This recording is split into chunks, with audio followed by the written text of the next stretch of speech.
నమస్తే, శుభమస్తు జ్యోతిర్వాస్తు ఛానల్కి స్వాగతం. నమస్తే, శుభమస్తు జ్యోతిర్వాస్తు ఛానల్కి స్వాగతం. జపాకుస్మ సంకాశం కాశ్యపేయం మహాధృతిం తమోరిం సర్వపాపగ్నం ప్రణతోస్మి దివాకరం అంటూ ఆ గ్రహరాజుని కొలుస్తూ మనం ఇప్పుడు మార్చి నెలలో ఉన్నాం.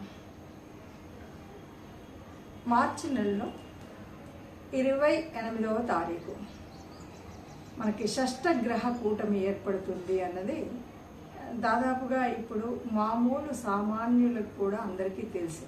ఎందుకంటే ప్రతి వీడియోలో కూడా చాలామంది చేస్తున్నటువంటిది ఏంటంటే ఈ రాబోయేటువంటి అంటే షష్టగ్రహ కూటమి జరుగుతుంది కాబట్టి కొంచెం ముందుగా ఆ తర్వాత కొంతకాలం చాలా భయంకరంగా ఉంటుంది. ఈ షష్టగ్రహ కూటమి అన్నది మామూలుగా వచ్చేటువంటిది కాదు. చెప్పాలంటే ఓ పుష్కర కాలం క్రితమో కొన్ని వందల సంవత్సరాల క్రితమో ఇలా రకరకాలైనటువంటి థంబ్నెయిల్స్ కానీ లేకపోతే చెప్పే విధానంలో కానీ రకరకాలు వీటి వల్ల రాబోయే ప్రకృతి వైపరీత్యాలు చాలా విపరీతంగా వస్తాయి. మళ్ళీ ఏదో అంటే మరో కరోనా లాంటిది వస్తుంది. ఇక ఇలాంటివన్నీ నానా రకాలుగా వింటున్నాం. నిజం ఎంత ఉంది, అబద్ధం ఎంత ఉంది అని కనుక చూస్తే గ్రహాలు ఎప్పుడూ కదలిక ఉంటూనే ఉంటాయి. ఏ గ్రహం అయినా కదులుతూ ఉంటుంది. చంద్రుడు అనుకోండి 2.5 రోజులకు ఒకసారి ఒక రాశిలోకి మారుతూ ఉంటాడు.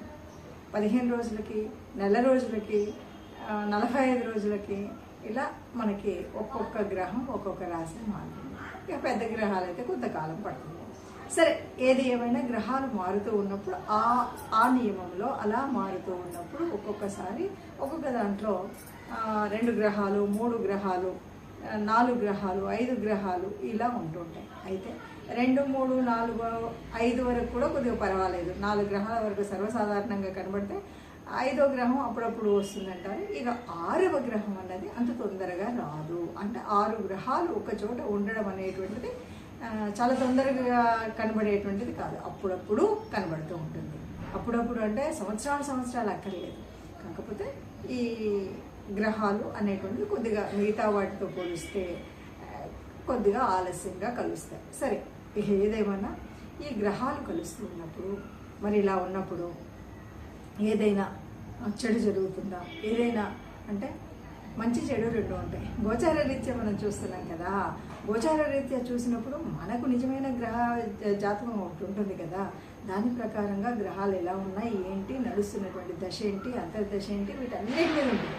అయినప్పటికీ ఇలా ఒకే చోట మరి ఇలా గ్రహాలన్నీ కనుక ఉన్నట్టయితే చెప్పచ్చు కొన్నింటికి బాగా యోగిస్తుంది, కొన్నింటికి యోగించకపోవచ్చు, కొన్నింటికి మిశ్రమంగా ఉండొచ్చు.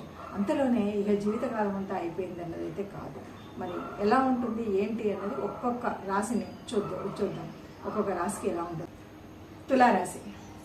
తులారాశి వారు దాదాపుగా చాలా అదృష్టవంతులుగా కనబడేటువంటి రాశి. ఈ టైంలో చెప్పాలంటే ఈ షష్టగ్రహ కూటమి వారికి షష్టమంలో జరుగుతుంది. అందువల్ల 6వ స్థానంలో జరిగేటువంటి ఈ 6 గ్రహాల కూడలి వల్ల చాలా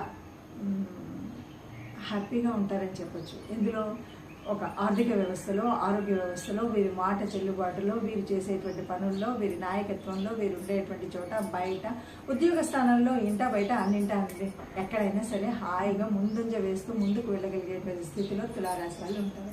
చక్కగా ఆనందంగా ఉంటారు. అంటే ఇప్పటివరకు ఏదైనా చిన్న చిన్న చికాకులు అవి ఉన్నా కూడా అవేవి కనిపించకుండా హ్యాపీగా, సంతోషంగా, మానసికంగా కూడా చాలా ఉత్సాహం కనబడుతూ ఉంటుంది. చాలా హ్యాపీగా ఉండేటువంటిది. ఇక్కడ నుండి వాళ్ళకి మంచి అంటే ఒక మంచి మార్పు కనబడుతుంది. వారి మాటకు విలువ ఉంటుంది. వారు ఎక్కడికైనా వెళ్ళాలన్నా కూడా ఏదైనా చేయాలన్నా వాళ్ళు తీసుకునే ఇనిషియేటివ్ వల్ల లాభం చేకూరుతుంది. ఇలా మరి తులారాశి వారికి మొత్తంగా షష్టగ్రహ కూటమి వల్ల హ్యాపీగా ఉంటారు. వారికి అన్నీ చేపట్టిందల్లా బాగుంటుంది. అంటే ఎందులో అంటే హెల్త్లో కానీ, ఆర్థిక వ్యవస్థలో కానీ, వృత్తిలో కానీ, వ్యాపారంలో కానీ, సంతానంలో కానీ, కుటుంబం వైపు కానీ అన్నింటా బాగుంటుందని చెప్పొచ్చండి.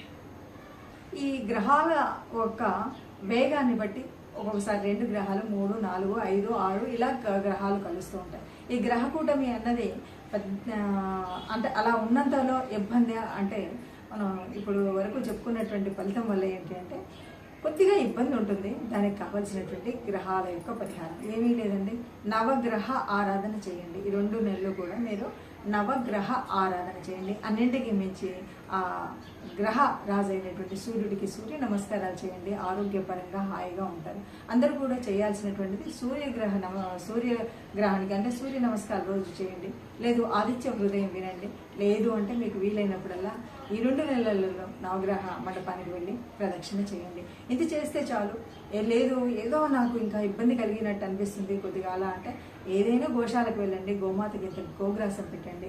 అంతకు మించినటువంటి పెద్ద ఇబ్బందులు అయితే ఎక్కడ ఉండవు. అందరూ సుఖంగా ఉండాలన్నదే కదా మనం చేసుకునేటువంటి పరిహారం. చక్కగా గోశాలకు వెళ్ళండి, గోగ్రాసం ఏదైనా ఇవ్వండి. అందరూ సుఖంగా ఉండాలని ఆశించాలి. సర్వే జనా సుఖినో భవంతు అనే మంగళాశాసనం చెప్తూ ముగిద్దాం.